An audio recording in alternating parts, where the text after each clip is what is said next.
Kan filsafat ngomongin itu aja, muter-muter ngomongin nasib manusia gitu ya, terus kebebasan. Memang seperti tidak berkembang. Di filsafat ada perdebatan penting. Apakah Socrates itu tokoh fiksi atau dia asli ada hidup?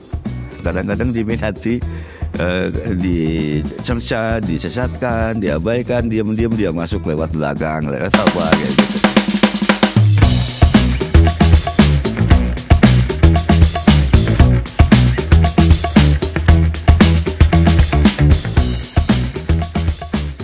Halo sahabat Mizan, selamat datang di Mizan Podcast. Mizan Podcast ini hadir untuk menambah jalur komunikasi antara penerbit dengan pembaca. Dalam hal ini penerbit Mizan. Biasanya kami hadir dalam teks, dalam kertas. Kali ini kami hadir lewat layar. Sementara itu kami punya 3 program di Mizan Podcast. Ada program mengulas buku-buku Mizan yang baru saja terbit. Seperti hari ini kita akan mengulas buku novel grafis Dunia Sophie. Kemudian ada juga program untuk mengulas hot issue, juga ada obrolan ringan sehari-hari. Telah datang bersama kami, telah hadir Profesor Bambang Kianis. Apa kabar, Prof? Alhamdulillah. Puasa. Alhamdulillah. Prof Bambang ini guru besar dari UIN Sunan Gunung Jati ya. Salah satu guru besar termuda juga.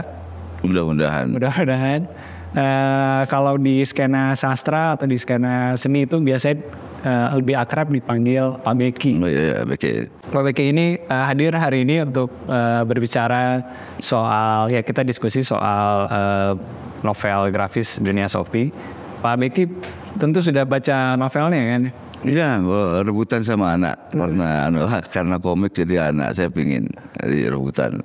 Dia tidur saya baca. Iya, novelnya sudah baca, novel grafisnya sudah baca. Iya. Sudah baca. Nah, kita mulai diskusinya Pak Beki. Filsafat ini kan sering dianggap sesuatu yang kalau bagi orang awam itu sesuatu yang jelimet, mengada-ngada, rumit gitu. Sementara ini beberapa waktu yang lalu muncul satu buku judulnya Filosofi Teras. Dia isinya tentang stoicisme, digemari oleh banyak orang. Dan stoicisme ternyata filsafat melalui stoicisme, ajaran stoicisme dianggap mudah dipahami dan juga bisa dipraktekkan sebagai terapi jiwa atau terapi mental. Ini kan sesuatu fenomena yang mungkin asing atau jarang sekali, karena biasanya yang bestseller itu bukan buku filsafat, melainkan novelnya pun novel yang populer gitu ya, novel remaja, romansa remaja. Nah, bagaimana Prof Bambang atau Prof Beki melihat fenomena tersebut gitu? Yang teras ya, Henry Malampiring memang bukunya tepat waktu ya. Dia terbit pada waktu yang tepat, menjelang atau pada saat sudah mulai COVID, kemudian dia muncul. Dia terbit pada saat daya baca mulai naik waktu itu, karena daya baca di kita itu naik turun bang.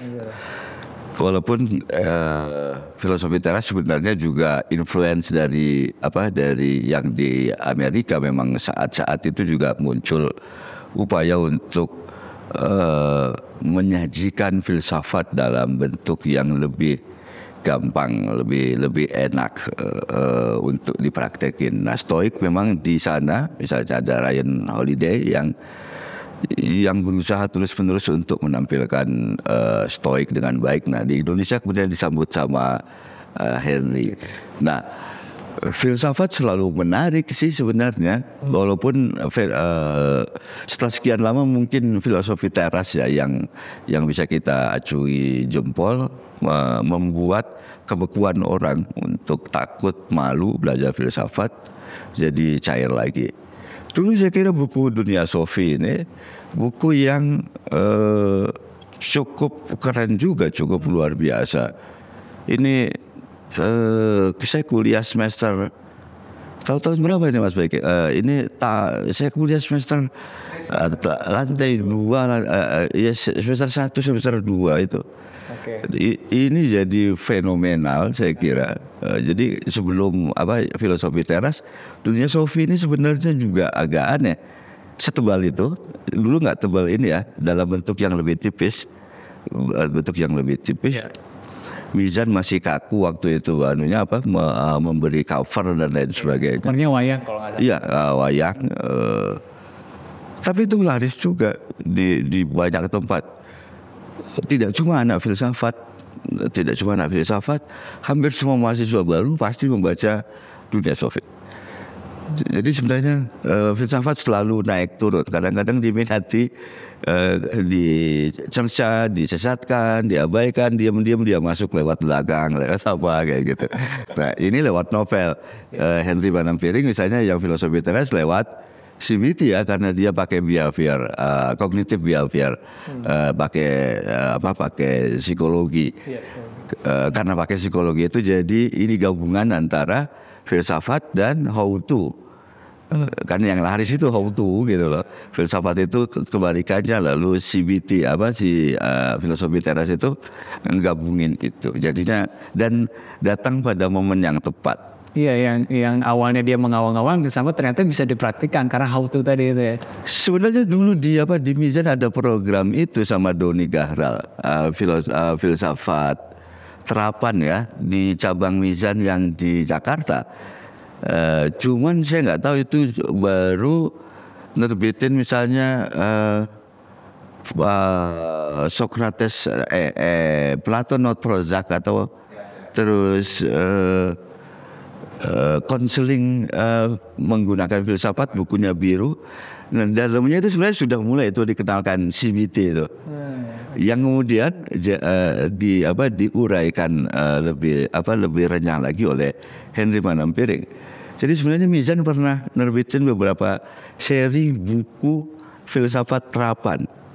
Seri buku filsafat terapan itu menyatakan bahwa filsafat itu bisa dipraktikkan dalam kehidupan sehari-hari. Makanya saya bilang tadi, buku filosofi teras itu datang pada saat yang tepat. Karena itu laris. Jadi kalau buku filsafat terapan sebelumnya Mizan udah nerbitin beberapa seri ya. Socrates not Prozac atau apa gitu. Itu buku tentang itu, gimana caranya. Terus Aristoteles CEO, jika Aristoteles menjadi CEO misalnya, itu prinsip-prinsip Aristoteles yang digunakan untuk bisnis. Untuk bisnis. Dulu ada sebenarnya. Karena kan biasa bisnis sama filsafat itu kayak saling apa gitu ya. Buku yang diterbitin Mizan itu justru tunjukin prinsip berbisnis itu pakai filsafat juga kok gitu. Gitu misalnya. Dia filsafat bagi di buku itu misalnya ada keindahan, yang baik itu indah, yang indah itu yang baik itu benar, yang benar itu indah. Jadi 3 hal itu. Baik, indah, benar. Ini Aristotelian banget. Baik, indah, benar. Jadi kalau sesuatu itu benar, pastinya baik. Karena baik, dia akan kelihatan indah. Nah itu diterapkan dalam bisnis. Jadi jika Aristoteles menjadi CEO, apa yang dilakukan? Tahun berapa buku itu? Tahun 2000-an. Itu masih proyek Doni di lininya apa sih waktu itu? Teraju ya. Lininya teraju dulu. Sekarang sudah hilang karena ya serius. Jadi sebenarnya Mizan pernah punya feeling ya. Punya insting bahwa filsafat itu harus mulai dipraktikin gitu loh. Jadi teraju sudah mulai itu, yang ngambil panen justru filosofi teras. Filosofi teras. Gitu. Nah berarti kan sebetulnya kalau lihat tadi juga disinggung ada banyak cara untuk mendekati filsafat, entah itu lewat novel, lewat komik grafis ini, atau lewat ajaran stoicisme yang menggabungkan antara filsafat dengan psikologi. Berarti kan persoalannya hanya kemasan gitu. Iya, kemasan. Karena bagi kami filsafat itu makanan pokok ya. Gini deh, saya mau makna pokok karena memberikan cara kita berpikir kritis. Filsafat memang sering ditinggalin ya, karena kemarin juga ada pertanyaan, kenapa filsafat nggak pernah berkembang? Kan filsafat ngomongin itu aja, muter-muter ngomongin nasib manusia gitu ya, terus kebebasan. Memang seperti tidak berkembang, tetapi ya sementara yang lain kan udah macam-macam itu, udah ngomongin apa, Mars sudah ngomongin apa, filsafat masih di situ-situ aja gitu. Karena itu orang mengatakan filsafat nggak mungkin berkembang. Filsafat, tapi pada saat orang udah pergi ke mana-mana, dia akan balik gitu. Dia akan balik ke dan dia akan gelisah, karena gelisah dia akan balik lagi pada pertanyaan dasar. Filsafat menyediakan itu. Nah, karena itu sebagai materi kami sih melihat, oke, pergilah semuanya ke yang lain tempat. Nanti juga akan balik lagi. Nah, kalau begitu maka tinggal gimana cara mengemasnya. Linnea Sophie, Justin Gardner pakai novel. Dan pendekatan pakai novel itu sebenarnya juga dimulai dari Platonya. Plato misalnya membuat kisah, di filsafat ada perdebatan penting, apakah Socrates itu tokoh fiksi atau dia asli, ada hidup. Karena Socrates ada dalam dialog atau sebagai tokoh yang ditulis oleh Plato. Nah, jadi kalau Socrates itu sebagai tokoh fiksi, maka penceritaan filsafat di tangan Plato itu dimulai melalui fiksi. Itu dituliskan nanti di Al-Kindi enggak ya, tapi Ibn Sina itu membuat sejumlah fiksi. Risalah Hai bin Yaqzan, Risalah Tut-Thair, Mi'raj Nama, kemudian satu lagi saya lupa. Jadi Risalah Tut-Thair itu risalah tentang burung, itu menarik dan itu cerita. Dari Risalah Tut-Thair itu kemudian diambil menjadi Mantiqut Thair oleh Fariduddin Attar dalam tasawuf. Tapi itu dimulai dari Risalah Tut-Thair. Jadi sejumlah burung yang ada burung yang terjebak gitu. Ya ada burung yang semula lepas kemudian terayu oleh pemburu, oleh rayuannya pemburu, dia dijebak, kemudian di dalam sangkar dia lihat ada burung lain yang sudah bebas, dia menginginkan kebebasan itu, burung itu menyelamatkan, kemudian mereka terbang bareng ketemu dengan sang raja. Ini kan hampir mirip nanti dikembangkan oleh Fariduddin Attar. Itu risalah pendek, cuma beberapa halaman. Tapi itu dimulai dari misalnya dari Ibn Sina sudah menggunakan fiksi untuk ngomongin filsafat.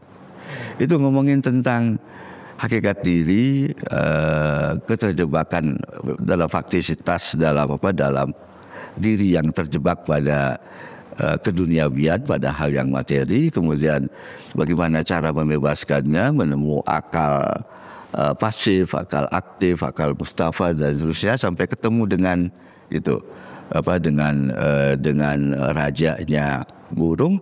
Katanya rajanya burung, ya kamu nggak mungkin bisa 100% bebas. Kamu tetap harus hidup dengan dengan sejumlah tanggung jawab. Itu Risalah Tut-Thair. Terus yang Risalah Hai bin Yaqzan itu juga cerita tentang hal Risalah Hai bin Yaqzan itu dikenal sebagai karyanya Ibn Tufel di abad pertengahan. Padahal itu diawali oleh Risalah Hai itu oleh Ibn Sina, itu tahun 800-an, ya sekitar 800-700-an. Risalah Salman bin Asal ada 4. Kemudian ada Mi'raj Nama. Mi'raj Nama itu penjelasan Ibn Sina tentang Isra Mi'raj. Yang di kita di Indonesia itu biasanya diterangkan pada saat Isra Mi'raj. Biasanya Nabi ketemu ini ngelihat perempuan lagi nanggung beban, itu apa? Itu dunia. Nah, di Raznama ini itu dijelaskan oleh kisah itu dijelaskan oleh Ibn Sina, tapi untuk menjelaskan sistem filsafatnya. Oke, nah jadi filsuf Muslim itu sudah melihat bahwa filsafat memang harus dikemas dalam bentuk fiksi, walaupun tetap ya Ibn Sina menulis juga buku-buku yang rumit ya, buku-buku itu, tapi buku-buku fiksinya itu keren. Nah, dari sini kemudian masuk ke Sahrawardi. Sahrawardi saya kira Mizan juga pernah nerbitin tahun 80-an. Dulu ada buku covernya hitam, hikayat-hikayat mistik. Itu kisah-kisah mistik Sahrawardi As-Syahid. Kisahnya keren-keren sebenarnya. Lagi-lagi kalau dia nggak tenar, itu soal nasib ya. Karena buku itu punya nasibnya sendiri-sendiri gitu loh. Diterbitin oke, tenar, kadang-kadang ada yang dia dikenal dan laris itu setelah 10 tahun kemudian. Ya betul. Jadi Mizan itu ibu yang harus bersabar menungguin anak-anaknya kapan bisa dikenal dan laris. Nah, ada hikayat mistik dulu. Nah, hikayat mistik itu juga sama.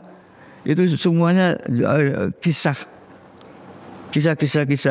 yang membuat kami pembelajar filsafat jadi dapat celah-celah kemudahan untuk memahami pemikiran Sahrawardi yang rumit itu.